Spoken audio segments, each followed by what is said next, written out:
관하여 우리가 들은 바요, 눈으로 본 바요, 자세히 보고 우리의 손으로 만진 바라. 이 생명이 나타내신 바 된지라. 이 영원한 생명을 우리가 보았고 증언하여 너에게 전하노니 이는 아버지와 함께 계시다가 우리에게 나타나신 바 된 이시니라. 우리가 보고 들은 바를 너희에게도 전하는 너희로 우리와 사귐이 있게 하려 함이니 우리의 사귐은 아버지와 그의 아들 예수 그리스도와 더불어 누리니라. 우리가 이것을 쓰면 우리의 기쁨이 충만하여 하게 하려 함이라. 아멘. 네. 자, 우리가 요한일서 1장을 계속 살펴보고 있는데, 오늘 나눠드린 또 아니면 카톡으로 드린 그 내용 가지고 오늘 증거를 하도록 하겠습니다. 그래서 오늘 내용에 보면 우리가 보았고 증언하여 너희에게 전한다 이렇게 말씀을 해요. 그러니까 뭔가 증언을 하려면 무엇이 보았거나 들었거나 그 현장에서 자신이 뭔가 분명하게 그 현장을 이렇게 목도한 어떤 사실이 있어야지만이 증언이 가능해요. 그래서 요즘에 이제 우리 나라 그 국회에 이런 거 보면 청문회 하는데 보면 수많은 증인들이 이렇게 막 이렇게 나오죠. 그거는 뭐냐면 그 사건의 어떤 당사자 아니면 그 주변인으로서 그 어떤 사건이 일어났을 때 그 정황들을 이렇게 확인하기 위해서 많은 사람들을 불러서 그 사람들의 입술을 통해서 그 사실을 확인하는 과정을 우리가 보고 있어요. 그런데 이제 그 정인들을 통해서 나오는 그 정언들을 보면 거기에 뻔한 거짓말을 하는 것들도 우리가 봐도 뭐 그니 바로 보이는 것들이 있죠. 그런 것들이 있는가 하면 그런 어떤 정인들의 말을 통해서 어떤 사건의 어떤 전후 맥락을 우리가 이렇게 파악할 수 있는 어떤 그런 것이 있는데 그런 것처럼 이 정언과 정인이라는 이런 말은 실질적으로는 그 법정의 용어죠, 그죠? 그래서 법정에서 뭔가 재판이 일어날 때 그때 보면 증인이 출석을 하고 또 그것을 이렇게 그 어떤 사건을 이렇게 조사했던 검사들이 그 다시 한번 확인하는 거나 아니면 변호인이 그 변호를 하는 거나 이런 일들이 다 이렇게 사람이 어떤 말을 통해서 이렇게 하는 것을 우리가 알 수가 있어요. 그래서 그런 어떤 정언이라는 어떤 그런 말이 그 사실 그대로 있는 사실을 그대로 이렇게 말하는 것이 정언이에요. 그리고 그것을 말하는 사람을 정인이라고 해요. 그러면 이제 오늘날 우리가 이제 우리도 어딘가에 가서 하나님의 어떤 대언자로서 아니면 그의 보냄을 받은 자로서 뭔가를 할 때에는 내가 본 것이 있고 들은 것이 있고 자기가 경험했던 어떤 사실이 있어야지 증언을 하는 것이지 그런 것이 없는 그 공허한 말들은 조금만 들어보면 그 공허한 말이라는 것을 우리가 또 알 수가 있어요. 그래서 이제 정인이 오늘날 우리 모두가 이제 정인의 삶을 살아야 되는데 내 자신 하나님 앞에서 그렇게 보고 듣고 확인했던 어떤 사실이 있는가 이런 것들을 이제 생각을 해볼 필요가 있죠. 자, 그래서 사도가 보고 듣고 만진 그 실체를 이렇게 증언을 해요. 그래서 자신이 경험했던 것, 그 사실을 통해서 전하고 싶은 거는 뭐냐 하면 예수님이 생명이다라는 것을 전하는 게 이제 주제죠. 그래서 성경은 항상 성경의 제일 주제는 뭐냐면 생명이에요. 생명. 예. 그래서 그 생명을 뭘로 취하느냐 하면은 그거는 믿음으로 취한다 이런 거지. 그러니까 생명이 제일 우선이고 그걸 취하는 방법은 믿음이다라고 우리가 이제 생각하기 때문에 믿음과 생명과 이런 것들을 이렇게 견주어서 이렇게 말을 하는데 그런데 우리가 알다시피 출애굽 과정에서 모세에게 두 돌판도 주고 이렇게 해서 뭐냐 언약궤를 만들어서 언약궤를 메고 이렇게 성막이 이렇게 이동하고 하는 것들을 우리가 보고 있죠, 그죠? 네. 네. 그러면 그때 그들이 이렇게 이 이스라엘 민족이 광야 여정을 이렇게 행할 때에도 가장 앞서서 세웠던 것이 언약궤였고 그걸 다른 말로 정거궤라고도 하죠. 그죠? 네. 그래서 오늘은 정거궤라는 차원에서 말씀을 드려보려고 그래요. 그러니까 지금 정인과 정언 이런 것들은 그 안에 있는 것들이 언약과 관련된 내용이지만 또 하나님과의 어떤 관계 속에서 하나님이 확증한 어떤 증거물도 거기 안에 들어있는 거죠. 그 안에. 그 새 물품이 다 하나님이 증거물로 준 거죠. 그죠? 예. 그래서 이제 그런 것인데 그러면 구약의 이스라엘 민족이 강야를 메고 다녔던 그 증거계가 오늘날은 어떤 증거계가 있는가를 생각을 해보는 거예요. 지금 우리가 구약의 언약계가 어느 날 갑자기 사라지고 없어졌어요. 그죠? 사라진 역사가 그걸 기록하고 있잖아요. 그런데 그러면 그 언약계가 없어졌느냐? 오늘날 이 시대에는 언약계가 무엇이냐? 한번 생각을 해봐요. 우리 자신 안에 그 언약계 안에 들어가 있는 두 돌판 하나님의 법, 언약의 법 그거와 만나 항아리 썩지 않을 어떤 그런 양식이 되는 어떤 그런 만나가 어디에 누구에게 있는가? 그거를 내 안에 혹 하나님의 법인 두 돌판의 법인 그것이 우리 그 뭡니까? 요즘 히브리서 보면 오는 월요일 날 다루겠네요. 보면 하나님의 법을 너의 생각과 마음에 두어 나는 너의 하나님이 되고 나는 너희는 나의 백성이 되겠다라고 그랬잖아요. 네. 그러면 하나님의 법이 옛날에는 모세가 둘 때는 돌판에 새겨져 있었지만 지금은 거기 어디가 있어요? 우리 마음속에. 마음에 와 있죠. 그럼 우리 마음속에 또 이렇게 우리가 성경의 말씀이나 이런 정인의 말을 듣고 우리 안에 썩지 않을 양식이 우리 마음 안에 이렇게 채워져 있어요? 그런 말씀이 있어요? 그런 게 있죠. 우리 안에. 그리고 또 우리 안에 네. 그 아론의 쌍난 지팡이가 상징하는 하나님의 어떤 권위가 인정되어지고 또 부활 생명을 상징하는 그 쌍난 지팡이가 우리 안에 있어요, 없어요? 있죠. 그러면 이 시대의 언약계는 정거계는 우리 자신들 안에 있는 거예요. 그리고 우리들 모임인 교회 안에 있는 거예요. 그걸 오늘 이제 이야기하고자 해요. 그래서 출애굽 과정에서 모세가 시내산에 올라가서 그렇게 하나님이 친히 새긴 돌판을 가지고 와서 그것을 언약궤 안에 두라 이렇게 말해요. 그런데 언약궤를 만드는 언약궤 그 만드는 조각목도 우리에게 큰 이상을 주고 있죠. 그죠? 그 씨띠나무라고 하기도 하고 가시나무라고도 해요. 그래서 이게 강야에서 자라기 때문에 나무가 곱게 자란 게 아니고 온갖 뭐 이렇게 굴곡이 있는 그런 나무로 자라는 그 나무를 삐져가지고 조각조각을 붙여가지고 이 언약궤를 짰단 말이에요. 그러면 우리의 어떤 실상, 우리의 믿음이나 이런 생명됨의 어떤 그런 진보, 이런 과정을 생각해 보면 조금씩 조금씩 이렇게 만들어지고 짜여져 가고 하는 거지, 어느 날 갑자기 그냥 첫 번째 완성품으로 되는 게 아니죠. 그죠?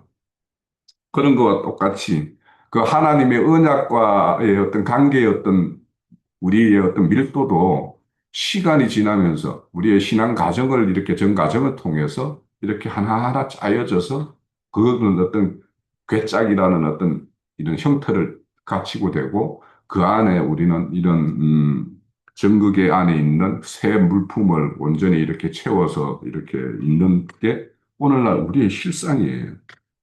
그래서 그 출애굽기 그 자료에 보면 출애굽기 25장 21절에서 22절의 내용을 읽어보면 속죄소를 계 위에 얹고 내가 내게 준 정급판 이게 이제 십계명 돌판이죠. 그를 그 안에 넣어라. 그리고 내가 너와 만나고 셋째 이에 정극에 있는 그 두릅 사이에서 내가 이스라엘 자손을 위하여 내게 명령한 모든 일을 내가 내게 이루겠다 이렇게 말을 하죠.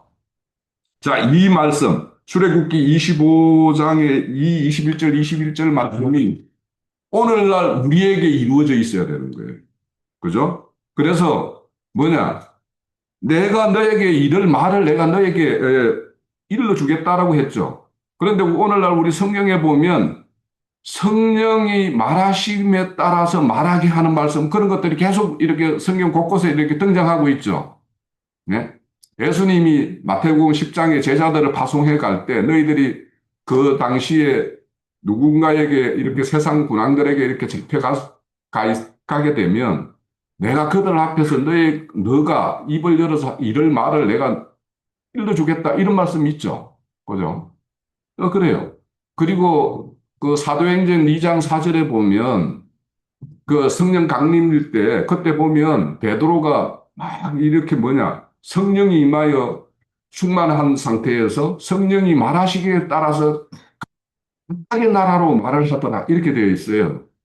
그러니까 이처럼 출애굽기 25장 21절에 22절의 내용이 내가 모세야 너를 만날 때 내가 거기에서 내가 너에게 이럴 말을 다 해줄게 하는 것이 지금 어디에서 이루어져야 되는 거예요?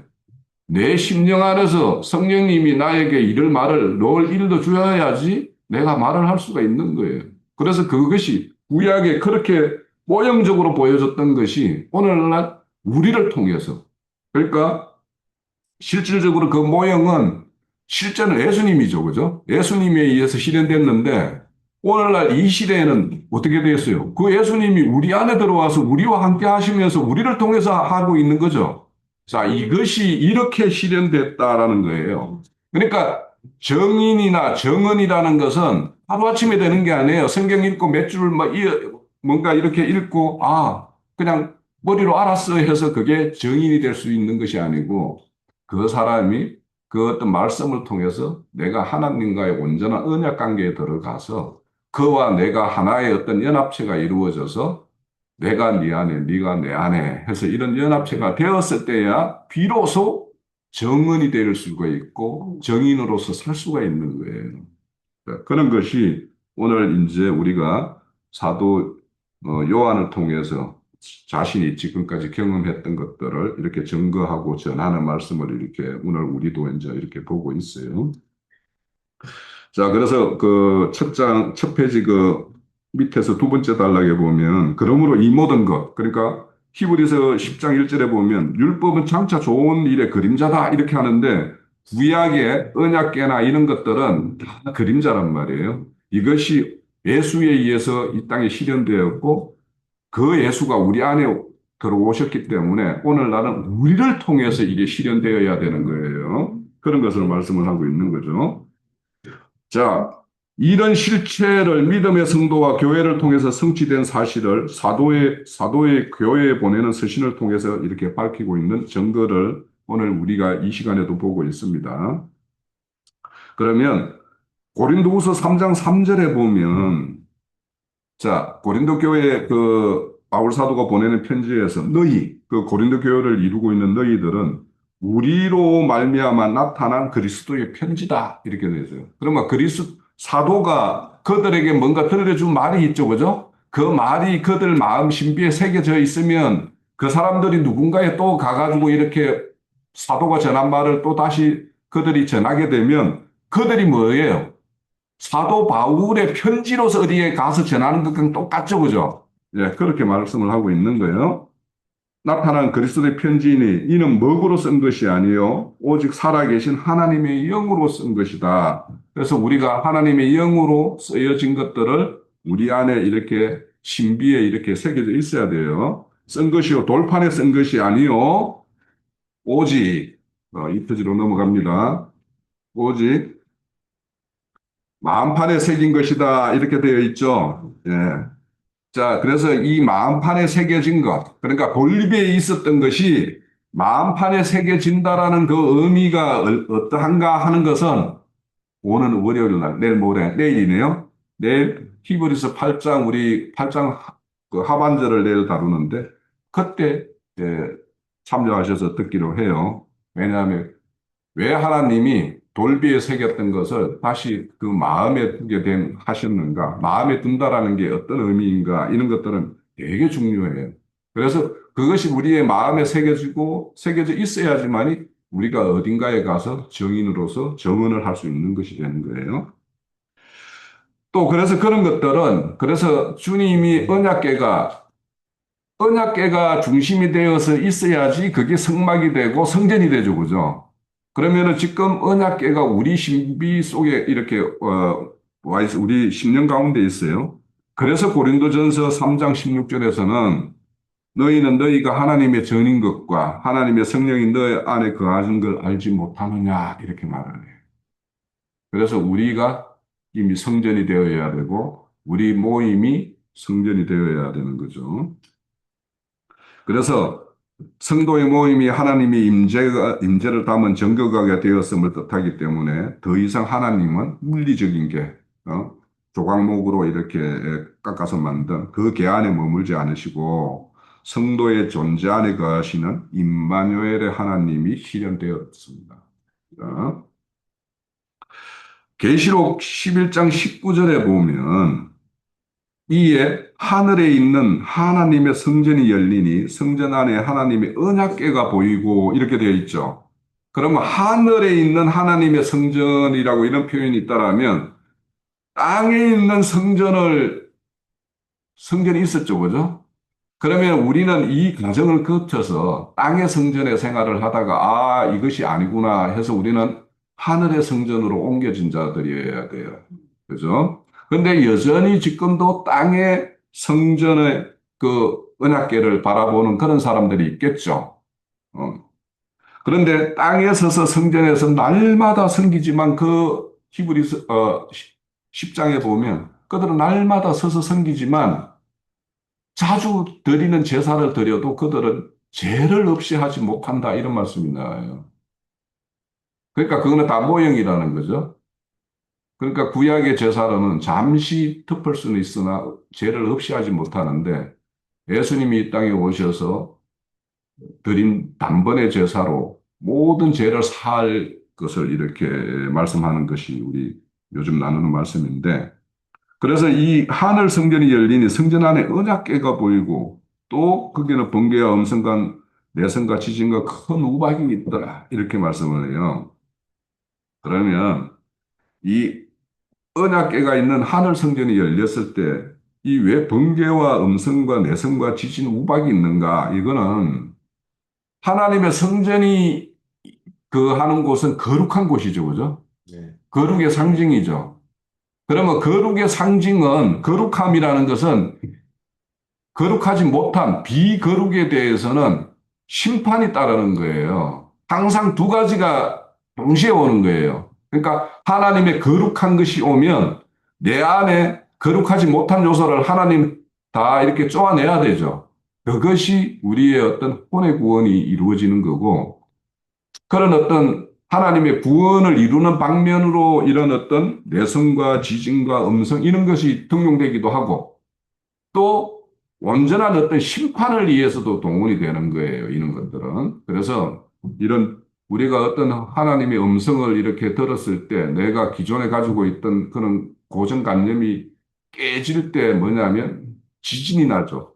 그런 걸 표현하기도 하고 그러니까 그거는 어떤 구원의 방면이고 그런 거는 좋은 방면으로 지진이 일어나는 것이고 그렇지 않은 자, 하나님께 온전히 이렇게 거룩을 이렇게 방해하거나 대적하는 어떤 그런 거에 대해서는 단호한 어떤 심판의 모습으로 나타나는 거예요. 그런 것들을 이렇게 말하는 것이 이렇게 언약궤와 함께 이렇게 음성과 지진이 이렇게 보인다 이런 건데 결국에는 하늘에 있는 어떤 성전이 열렸다라고 하는 것은 결국에는 그 언약궤 중심에 있는 그 보좌에 계시는 분과 뭔가 소통이 되는 어떤 그런 관계로 이렇게 진입을 했다 이런 뜻이 되겠죠, 그죠? 예. 그렇기 때문에 그래서 우리는 하늘의 어떤 성전이 열려서 언약궤를 바라보고 언약궤에 있는 그런 하나님의 어떤 진노의 어떤 그런 것들도 같이 봐야지만이 두렵고 떨림으로 구원을 이룰 수가 있는 거예요. 예. 그래서 그런 것을 이렇게 말씀하신 것이다라고 이렇게 보면 될 것 같아요. 그래서 항상 하나님은 우리에게 그냥 좋은 것만 주시는 분이 아니라 좋은 걸 주시되 네 안에 있는 하나님에게 거슬리는 것들에 대해서는 의미한 어떤 그런 것으로 이렇게 대하시는 부분도 있어요. 자, 이런 것처럼 율법은 모형과 그림자라고 이렇게 했으면 이제 우리는 그러면 구약의 어떤 그런 제사장들이 그런 어떤 피 흘리는 어떤 제사를 지냈다라면 우리는 또 이 시대에는 우리가 드릴 제사가 있는 거죠. 그죠? 자, 그래서 레위기 17장 11절에 보면 육체의 생명은 피에 있음이라 내가 이 피를 너희에게 주어 제단에 뿌려 너희 생명을 위하여 속죄하게 하였나니 생명이 피에 있으므로 피가 죄를 속하였느니라 이렇게 말씀을 해요. 그래서 제사의 어떤 그 본질은 피 흘림에 있는 거예요. 그래서 성경은 어찌 보면 피의 역사예요. 그죠? 예. 예수님이 죄를 속하기 위해서 피 흘려 주시는 것이 있고 또 예수의 제자와 사도들이 그 예수의 어떤 복음을 들고 다시 속죄를 이루게 하기 위해서 피 흘리는 역사가 순교로 나타났죠. 그죠? 그런 것이 있는가 하면 또 우리 개인적인 구원을 이루기 위해서는 옛 생명이 죽어나가는 피 흘림이 있죠. 그죠? 그리고는 새 생명으로는 피를 수혈받는 그런 것이 있죠. 그래서 성경은 다 피의 역사예요. 그래서 어떤 피를 이렇게 무엇을 위해서 피 흘림이 있는가 하는 것들을 우리는 이 성경 말씀을 통해서 기록을 봐야 되는데 그래서 우리 예수님이 내 피는 참 음료라고 그랬고 내 살은 참 양식이라는 어떤 말씀이 나와요. 자, 이런 것들을 그러면 우리는 성경이 그런 어떤 피 흘림의 어떤 역사이고 자신의 어떤 살을 내어주는 어떤 그런 예수님의 어떤 그런 걸 구속의 어떤 근거로 삼는다라면 성경이 다 그런 것들을 기록하고 있다라면 우리는 말씀을 통해서 살을 취해야 되고 말씀을 통해서 피를 마셔야 되는 거예요. 네. 자, 그래서 우리가 이런 그래서 나의 음료와 나의 양식을 먹는 그들에게는 내가 그 안에 거하고 그가 내 안에 거한다 해서 이렇게 연합을 이루고 있어요. 그러니까 우리가 결국에는 말씀과 함께 연합을 이루는 자체가 주님과 함께 연합되는 것이고 또 그 연합을 통해서 우리는 살과 피를 계속 공급받고 먹고 마시는 것이 되는 거예요. 자, 그렇게 해서 우리에게는 영원한 생명인 영생을 우리는 소유하게 되었어요. 그죠? 자, 그러면 구약의 짐승의 피로 속죄의 제사를 드렸다라면, 그러면 이 시대에, 예? 말씀을 통해서 살과 피를 마신 영생을 소유한 자들이 드려야 할 제사가 무엇인가 하는 것들을 로마서 12장 1절에 보면 나오고 있죠. 바울 사도는 산 제사로 제물로 너 자신을 드리라고 하는데 12장 1절에 보면 너희 몸을 하나님이 기뻐하는 거룩한 산 제물로 드리라. 이는 너희가 드릴 영적 예배니라. 이렇게 말씀하네요. 자, 그래서 구약은 죽을 짐승으로 이렇게 제사를 드렸다라면 신약에는 뭐예요? 산자로서 드리는 거예요. 그래서 이렇게 살아서 드리는 제사, 이 제사를 통해서 우리는 날로 날로 새로워지는 것이 있죠. 그죠? 네. 그래서 우리는 산제사를 드리는 거예요. 네. 그래서 그 산제사라고 하는 것은 또 육신에 사는 거 이런 것이 아니라 우리의 어떤 속생명이 날로 날로 자라서 살아나는 어떤 이 자세를 드리는 거예요. 자, 그리고 이제 이제 내 자신을 위해서도 이렇게 산제사를 드려야 되지만 나만이 아닌 하나님의 나라를 위해서도 이렇게 제사를 드려야 되는데 그래서 우리 이 페이지 마지막 단락에 보면 오늘날 왕 같은 제사장으로서 우리의 직무는 그리스도의 이름을 증언하는 찬송의 제사를 드리는 것이다라고 하는 내용. 요거는 성경을 우리 찾아봅시다. 히브리서 13장 15절에서 17절까지 읽어봅시다. 신약 성경 369면에 있습니다. 히브리서 몇 장이요? 13장 15절 369면 그러므로 우리는 예수로 말미암아 항상 찬송의 제사를 하나님께 드리자 이는 그 이름을 증언하는 입술의 열매다 이렇게 되죠. 그러니까 찬송의 제사가 뭐예요? 그 이름을 증언하는 것이라는 거예요. 그러니까 우리가 앞에서 이렇게 찬양을 했지만 이것만이 찬양이 아니라 진정한 찬양은 그 이름을 증언하는 것이 찬양이라는 거예요. 그것이 찬양의 제사라고 해요. 열매니라. 오직 선을 행함과 서로 나누어 주기를 잊지 말라. 하나님은 이 같은 제사를 기뻐하느니라. 너희를 인도하는 자들에게 순종하고 복종하라.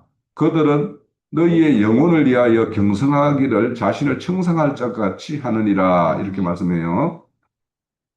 그들로 하여금 즐거움으로 이것을 하게 하고 근심하게 하지 말라. 그렇게 아니하면 너희에게 유익이 없느니라. 이렇게 말씀을 하는데, 자, 찬송의 제사, 그 이름을 정언하는 것이 찬송의 제사라고 그랬고, 그래서 하나님 앞으로는 찬송의 제사로 이렇게 경배하고 올려드려야 되는 게 있는가 하면, 그런 자들은 16절처럼 이제 사람을 향하여서는 항상 선을 행함과 나누어 주기를 이렇게 행하라 이렇게 말해요. 그러니까 하나님만 하고 이렇게 찬양해 올려드린다라는 거 이것이 실질적으로는 우리 이웃 형제들에게 선을 행하고 나누어 주는 걸로 이렇게 드러나는 것이 되겠죠. 그리고는 이제 17절에 보면 이 순종과 질서를 이야기해요. 그러니까 우리가 진정한 하나님의 어떤 찬송의 제사를 드린 자라면 위로는 하나님께 이렇게 그 이름을 정언하는 걸로 이렇게 행하고 아래로는 사람들에게 이렇게 선함과 이렇게 나누어 줌. 거기에는 선한 것과 나누어 주면은 우리의 어떤 진리의 말씀만이 아니라 그 사람의 어떤 삶 가운데 궁핍해서 필요가 있는 부분을 채워주는 것도 다 포함되는 거예요. 우리가 이거를 지금 어떤 뭐 진리의 말씀만이 이렇게 전하는 것이 선한 것이라고 이렇게 규정할 필요가 뭐가 있어요? 그 사람의 필요가 오히려 하나님과 교제 가운데로 더 긴밀한 가운데로 이렇게 들어가는 진입하는데 진리의 말씀만이 아니라 오히려 우리의 어떤 그 사람의 필요를 채워줌으로 인해서 더, 그 사람의 마음이 열리고 주님과 교제로 나아간다라면 그것이 선한 것이죠. 그래서 그 선하고 이렇게 나누어지는 것을 진리의 말씀만으로 우리는 규정할 필요가 없어요. 그건 너무 편협해요. 그런 걸로만이라고 말한다라면. 자, 그래서 히브리서에 우리는 그런 찬송의 제사를 이렇게 드려야 되는데, 그러면 그렇게 우리가 찬송의 제사를 드렸어요. 그건 뭐냐? 그 이름을 정언하는 거예요. 그러면 그 정언을 들은 사람이 어디로 가야 되느냐? 그게 이제 짐승의 그 마지막 단락입니다. 이 페이지. 짐승의 피로 외적 형식보다는 하나님을 진정으로 원하는 제물은 인간의 내면의 상태인데 상한 심령. 그러니까 주님의 정인들을 통해서 정언의 어떤 말을 들음으로 인해서 그 들은 사람이 그 어떤 책망의 소리를 듣고 그 책망을 받아들이면 어디로 가요? 시편 51편 17처럼 하나님이 교화하는 제사, 상한 심령으로 가는 거예요. 그래서 우리의 어떤 정언을 통해서 그 사람이 상한 심령으로 가게끔 해야지 더 강고하게 만들면은 그거는 잘못된 제사예요. 그죠? 그래서 때로는 우리가 아주 강하게 이렇게 뭐 치는 말로 해야 될 때도 있지만 그 사람이 어떠하든 간에 하나님 앞으로 나오게 하는 것이 우리의 목적이기 때문에 우리 앞에 있는 그 사람을 이렇게 상한 심령이 되도록 하는 것. 이것이 우리의 전쟁의 승리예요. 승리의 전표예요. 네? 근데 뭐 어떤 정보를 들었는데 막 우아하게 막 이렇게 하면 그거는 승리라고는 할 수 없어요. 그죠? 뭐 비겼거나 아니면 뭐 음, 오히려 그런 어떤 성과를 이루지 못하는 거죠. 자, 그래서 인간의 한계와 무력함을 인정하고 오직 그리스도 보혈만 의지하여 나아가는 통회하는 마음이 하나님이 받으시는 고귀한 제사라는 거예요. 그렇게 만드는 것이 우리의 정언의 목적이에요. 그 이름을 정언하는. 이를 위해서 영생을 소유한 자들의 빛의 자녀로 행하는 정언이 가려진 부분을 드러내서 그들의 어떤 알지 못하고 가려져 있는 부분을 드러내서 그 책망을 했을 때 그 책망을 받아들이면 상한 심령으로 가는 거예요. 근데 그것을 거부하면 갈 수가 상한 심령이 아니죠. 더 안악한 것이 되겠죠.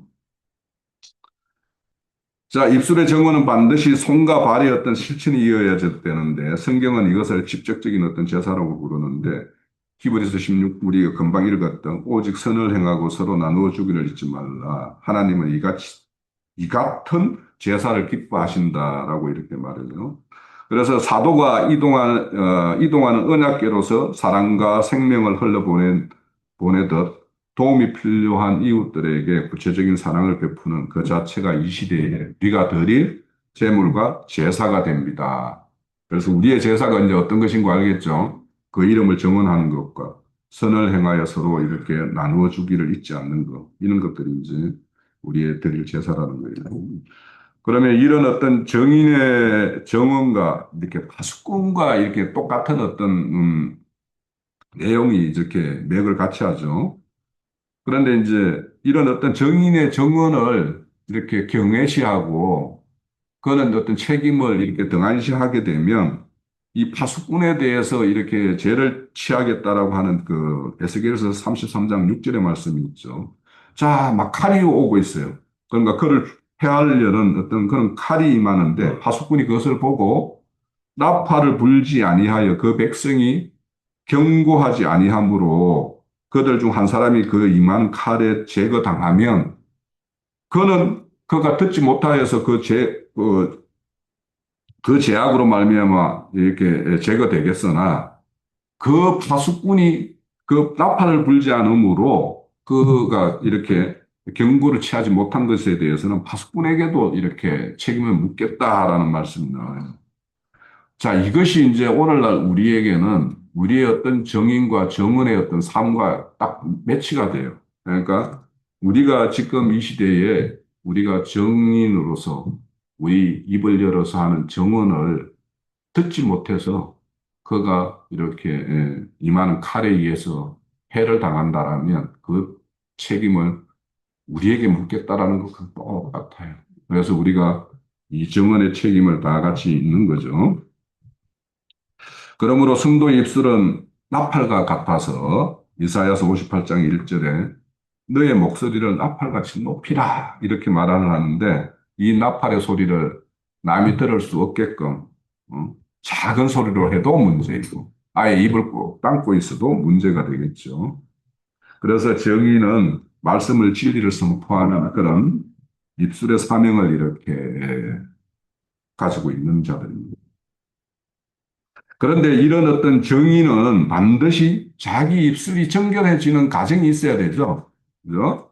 그래서 이사야서 우리 6장 6절에서 7절에 보면 그 이사야의 입술을 이렇게 찢는 어떤 그런 이야기 우리 들어봤죠. 그러고는 이제 그를 이렇게 파송하는 어떤 그런 내용인데 이와 같이 입술이 찢어진 자가 있는가 하면 그렇지 않은 자가 있다라는 거예요. 그래서 우리 지금 이사야서 우리가 이렇게 살펴보고 이제 지금 요한일서로 왔는데 거기에 내용에 보면은 여호와 하나님은 입술의 열매를 짓는 자이다 이렇게 표현되어 있어요. 그러면 이런 정인과 정언의 어떤 말은 다 어디에서 비롯되어야 되냐 하면 하나님에 의해서 비롯되어야 되는 거예요. 자, 그런 내용을 이렇게 한번 보면 우리 마태복음 12장에 보면 12장 34절에 보면 마음에 가득한 것을 입으로 낸다 이런 거예요. 입에 악을 가득 채우고 있으면 악한 말이 나올 수밖에 없고 선한 걸 채우고 있으면 선한 것을 낼 수밖에 없는 게 이게 입술의 어떤 열매예요. 그래서 이런 걸로 보거나 또 잠언서 내용에 보면 그 죽고 사는 것이 혀에 있다 이런 말씀이 나와요. 그만큼 이 정인의 우리가 거짓 증언을 통해서 무고함으로 이렇게 무고를 당하는 사람도 우리 지금 주변에서도 볼 수 있잖아요, 그죠? 요즘에 뭐 이 우리나라의 어떤 이슈이기도 하던데 그런 것처럼 그런 어떤 거짓된 정언이냐 참된 정언이냐 하는 것들에 대해서는 하나님은 늘 왜 참만 이렇게 운행하는 것이 아니라 항상 참과 거짓을 이렇게 공존하게 하면서 하나님은 그렇게 공존하게 하면서 뭐냐? 하나님이 딱 기준을 줘요. 그죠? 그러면 모세가 받아온 그 두 돌파는 하나님의 기준이에요. 그게. 그거에 벗어나느냐, 그것에 합치되느냐에 따라서 앞서서 불의 심판을 임할 수도 있고 그런 거죠. 자, 그래서 우리는 성경에 보면 보냄을 받아온 자가 있는가 하면 스스로 온 자가 있죠. 그죠?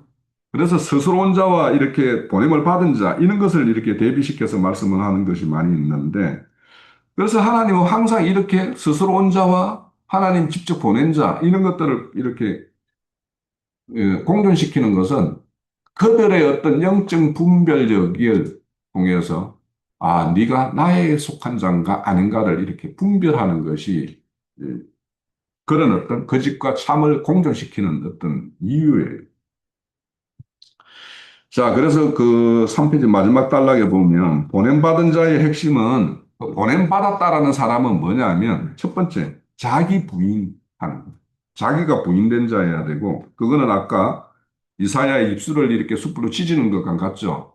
그것과 같이 자기 부인과 파송, 나를 보낸 자의 어떤 그 근이 거기에 기반해서 전언을 하는 거예요.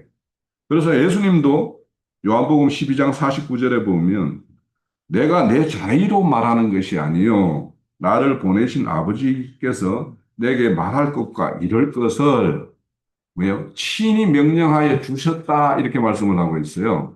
그 예수님도 이 땅에 오셔서 자기가 임의대로 말하지 않고 그렇게 일러준 말을 이렇게 한다라는 거예요. 그런데 요한복음 7장 18절에 보면 스스로 말하는 자는 자기 영광만 구하되 보내신 이의 영광을 구하는 자는 참되니 그 속에 불의가 없다 이렇게 말해요. 그러니까 스스로 말하는 자가 있다라는 거고 하나님 보냄 받은 자가 있다라고 말을 해요. 그러면 이들의 어떤 기준이 뭐냐? 누구의 영광을 구하느냐라는 거예요. 그래서 스스로 온 자는 자기 영광만 구하고 보냄받은 자는 보내시는 이의 영광을 구한다. 이렇게 말. 그래서 이걸 통해서 우리는 아, 이 정인이 거짓 정인인가 참 정인인가도 알 수 있다라는 거예요. 그래서 스스로 온 자는 자기 갓이 도둑질에 있다라고 하시면서 그들은 정해진 문으로 들어오지 않고 넘어서 들어온 자다라고 해서 요한복음 10장 1절에 보면 문으로 들어오지 아니하고 다른 데로 넘어가는 자는 절도요 강도로 하고 이렇게 말씀을 하고 있어요. 그러면 오늘날 그 신학을 했다고 해서 이렇게 보냄받았다라고 스스로 이렇게 자청하는 자들은 그 신학했다라는 것이 근거로 자신들은 정해진 문으로 들어왔다라고 이렇게 생각을 할 거 아닙니까? 그죠? 그죠? 그런데 신학을 안 한 사람은 누구는 뒷문으로 들어왔거나 담 넘어온 자들이야. 이렇게 이야기할 거란 말이에요. 그죠? 그러면 신학을 했다라는 게 그 절차와 맞는 합당한 문으로 들어왔다라는 그 이렇게 근거를 제시할 수 있는 거는 아무데도 없죠. 그죠? 자, 그 없는 거는 우리 그 마태복음 21장 23절 누가 한번 찾아가서 한번 읽어보실래요? 예수님이 성전에 가서 이렇게 아르킬 때의 이야기예요. 그 찾으신 분 크게 한번 읽어보십시오.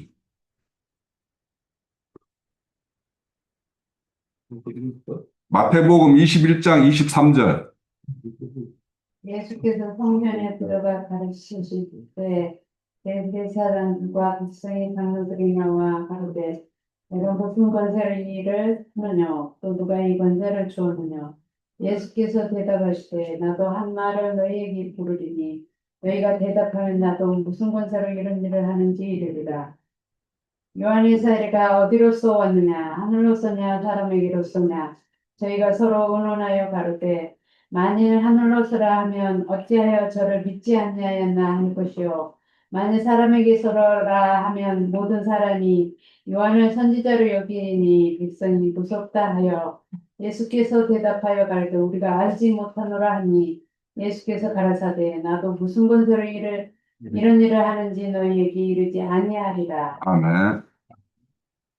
자, 그 당시에 그러면은 예수님 당시에 유대교 랍비들은 그들이 무슨 랍비 문화생 이는 어디 되어야지 랍비로서 활동을 할 수 있었죠. 그죠? 그런데 그 사람들이 지금 뭐 하고 있어요? 예수한테 와서 시비 걸고 있잖아요. 대적하고 있잖아요. 그죠? 예수도 어디에서 뭐 어디 학교 졸업하고 어디 신학을 졸업해서 누구한테 라이센스를 받았어 하는 거고 똑같은 말이죠. 그죠?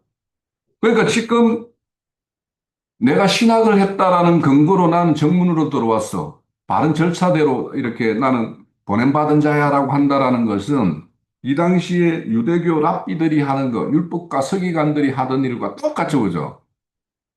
그래요. 그래서 이런 어떤 내용을 보더라도,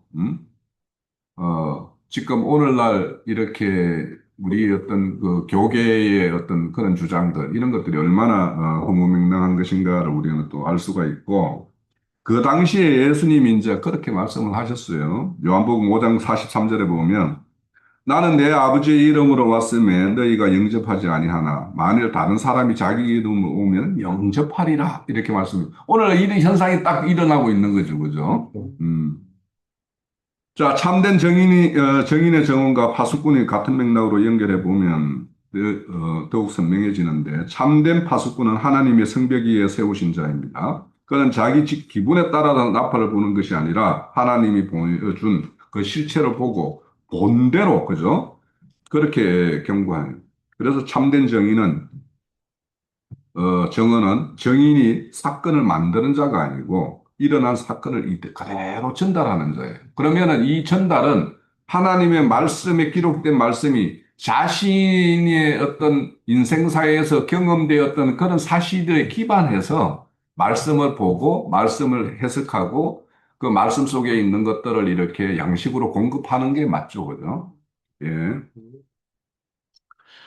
자, 그래서 정인과 파수꾼을 두는 데에는 창과 거실을 공존시키게 하시면서 영적 분별의 기준이 먼저 주시고 그 보냄받은 자의 음성을 분별하는가 하는 것을 보기 위함인데 요한복음 10장 27절에 보면 내 양은 내 음성을 들으며 나는 그들을 알며 그들은 나를 따르니라 이렇게 말을 해요. 그러니까 이런 양을 찾고 있는 거예요, 주님은. 그죠? 그런 자들에게 그들의 하나님이 되고 그들은 나의 백성이 되리라 하는 말이 그 실현이 되는 겁니다. 스스로 온 자들은 화려하고 매욕적이고 자기의 어떤 강체를 비추지만 보냄받은 자들은 비록 영분박 고난의 자리에 있을지라도 그 입술에는 보내시는 이의 열매, 그 진리가 맺혀져 있어서 진리를 증거하게 되는 거라는 거예요.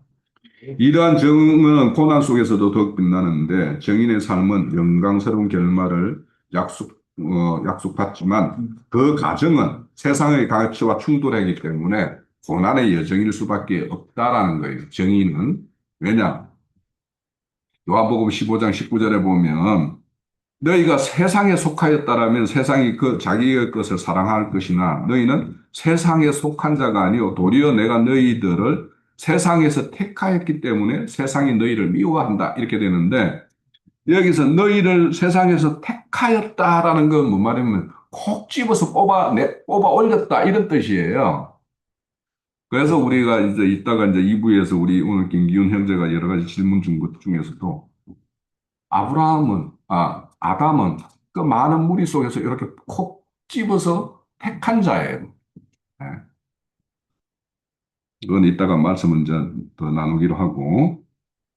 그래서 정의는 고단함은 보냄받은 자는 세상에 살지만, 우리가 살고 있죠. 그렇지만 세상 가치에 동화되어 있지 않기 때문에 세상과 거슬려서 살아야 되기 때문에 그런적으로 고단하고 애롭고 이런 삶을 살 수밖에 없어요. 그래서 파수꾼으로서 성벽 위에 지키고 정인으로서의 어떤 법정에 서는 삶은 구체적인 육체의 수고를 요구하는데 그 고린도 후서나 이렇게 바울 사도가 이렇게 증언하고 있죠.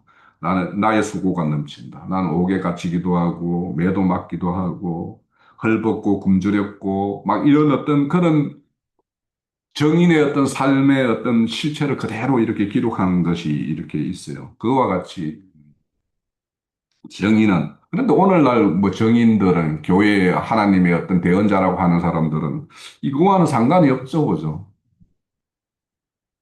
자, 정인의 정언은 이 세상의 눈으로 볼 때 무가치해 보이기 때문에 또 비참하게 여깁니다. 그래서 고린도전서 4장 9절에서 어, 보면 하나님이 사도를 우리의 죽이기로 작정한 것 같다. 그러죠? 왜냐하면 가는 곳마다 대적자를 막 붙여가서 막 돌로 치려고 그러고 막 어디 뭐 낭떠러지에서 밀어 막 떨어뜨리려고 그러고 막 이런 사건들이 있었잖아요. 그죠? 네. 죽이기로 작정한 것 같다. 또 우리는 세계 곧 천사의 사람에게 구경거리가 된 것, 구경거리라는 거예요. 네. 우리가 지금까지 세상의 더러운 것과 만물의 찌꺼기 같이 되었다. 그렇게 느껴질 때가 있었다라는 거예요. 이건 솔직한 고백이죠, 그죠? 그러니까 얼마나 이 정인으로서 사는 것이 그 당시에 이렇게 바울 사도가 이렇게 고난한 삶을 살았는가 하는 것들을 우리가 엿볼 수 있어요. 자, 히브리서 기자는 정인의 고단함을 영문바퀴라는 공간적인 개념으로 이렇게 말을 해요. 히브리서 13장 12절, 13절에 보면 그러므로 예수가 자기 피로서 백성을 거룩하게 하려고 성문 밖에서 고난을 받으셨느니라. 그런즉 우리도 그의 치욕을 짊어지고 영문 밖으로 그에게 나아가자 이렇게 말해요. 그러면 이 영문 밖과 안은 뭐예요? 우리가 과거에 어떤 기독교계에 속해 있을 때는 성문안과 같아요. 거기에서는 그냥 뭐 일주일에 한 번씩 예배 시간에 참여하고 그 많은 무리 속에서 그냥 흔적도 없이 왔다 갔다 하기만 해도 되는 것처럼 그것이 우리의 어떤 신앙인 것처럼 그렇게 여겼을 때가 있었지만 그 무리에서 밖에 나와서 이렇게 하다 보니 소수가 만나서 이렇게 이런 교회를 이루다 보니까 그 바라보는 눈들이 그래 바로 바라보는 게 아니잖아요. 그죠? 뭔가 이렇게, 그거는 뭔가 이렇게, 어, 전염병, 뭐, 보균자들이 모여 있는 것과 같이. 저도 옛날에 그런 적이 있었으니까요. 기독교 속에 있을 때. 그런 것처럼 이렇게 성문 안에 이렇게 안주하는 것이 아니라 성문 밖에, 그래서 뭔가 내침을 당한 자. 그래서 예수님 오던 그 당시로 보면 베다니 마을의 사람들과 그 성전 안에 유대교 체계 안에 있는 사람들이 어떤 대비되는 모습, 우리는 그런 걸 통해서도 알 수가 있어요. 이런 고통과 어려움이 있다 할지라도 정인이 정언에 따라서 죽고 사는 문제를 결정되는 그 사실에 정인들이 정비해야 될 것은 영적 전쟁의 승리를 위해서는 뭐가 구비되어야 되느냐? 계시록 12장 11절에 보면 그들이 어린 양의 피와 자기가 정응하는 말씀으로 그들을 이겼다 그래요.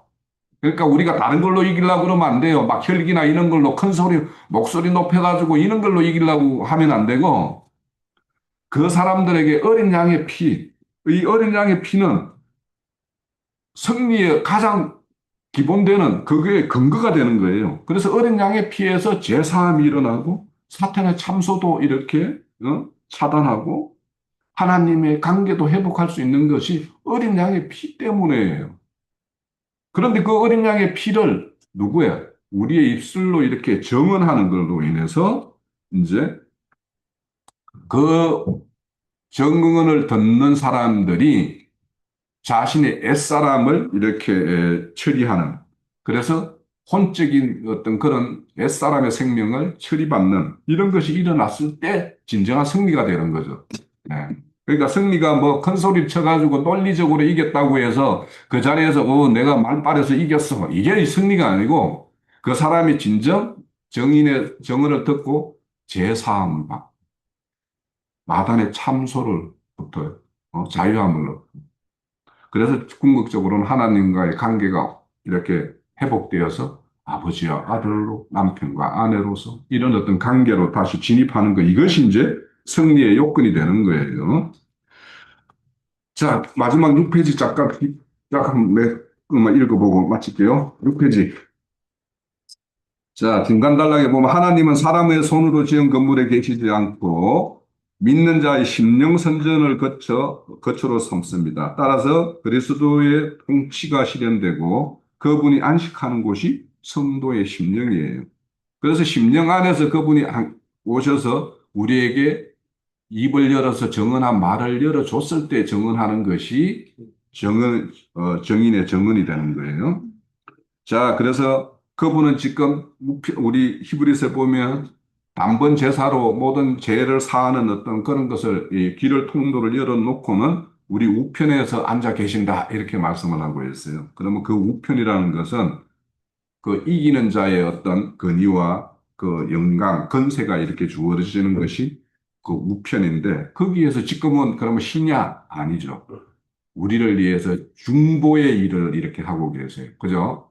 그러면 그분이 우리 각자의 어떤 중보를 행하는 것이 있는가 하면 또 우리 입을 열어서 다른 사람과 하나님을 이렇게 화목케 하는 그 중보의 일을 우리를 통해서 하고 있는 거예요. 그래서 우리에게는 그런 하나님과 죄인들 사이에 화목케 하는 화목의 직분을 우리는 가지고 있는 자들이에요. 그것이 정인이 정언으로 통해서 이루어지는 일들이죠. 자, 정인이 세상 법정 앞에서도 담대할 수 있는 이유는 자신의 심령이 하나님 우편 승리지 보좌와 연결되어 있는 지성소이기 때문입니다. 하나님 우편, 믿는 자의 심령 안에서 이루어진 그리스도의 안식과 통치의 자리가 하나님 우편인데, 즉, 내 안에서 모든 죄를 사하고 평강 가운데서 왕으로 앉아 계시는 임재와 연합으로 우리는 그분의 통치를 받아 세상 속에서 살아가는 정급함과 정거계로 살아가는 것이 우리의 믿는 자의 삶이라는 거예요. 예. 하나님의 말씀이 성도의 마음판에 기록되었고 그 생명이 내면의 정거계 안에서 살아 역사하여 그 충만함이 입술과 삶을 통해서 세상 가운데 흘러나와 하나님의 진리를 증거하고 하는 살아있는 우리는 제사를 드리는 자들이에요.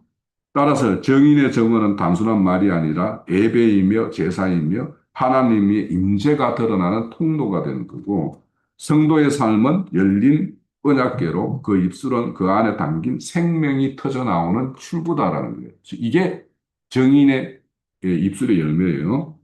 그래서 정리하면 구약의 정급함과 정극의 제사 제도는 신약에서 완전히 새로운 차원으로서 돌판이 마음판으로 이렇게 변개되었고, 개는 성도의 모임인 교회의 어떤 존재가 되었으며, 제사는 상과 입술의 정언으로 확장되어 그때 우리의 말은 단순한 소리가 아니라 세상을 깨우는 나팔 소리가 되고 어둠을 밝히는 빛이 되며 죽은 자를 살리는 생명의 통로가 되는 것이 이 우리 정인이고 정언의 입술에 나오는 정언이라는 거예요. 이것이 바로 성경이 말하는 정언의 완성이며 교회가 이 땅에 존재하는 궁극적인 목적입니다. 자, 그러면 오늘 이 말씀을 통해서 우리가 어떻게 해서 정인이 되었고 정인의 조건은 내 안에 어떤 것이 내재되어 있어야지 정거계가 이렇게 딱 안착되어 있는 것인가 이런 것들을 우리가 생각해 보면 구약의 그 정거계가 현재 오늘날 우리를 통해서 이 정거계가 이렇게 실행되어야 된다는 것 이런 것까지 좀 연결시켜서 말씀을 정리합니다. 자, 1부를 마칩니다.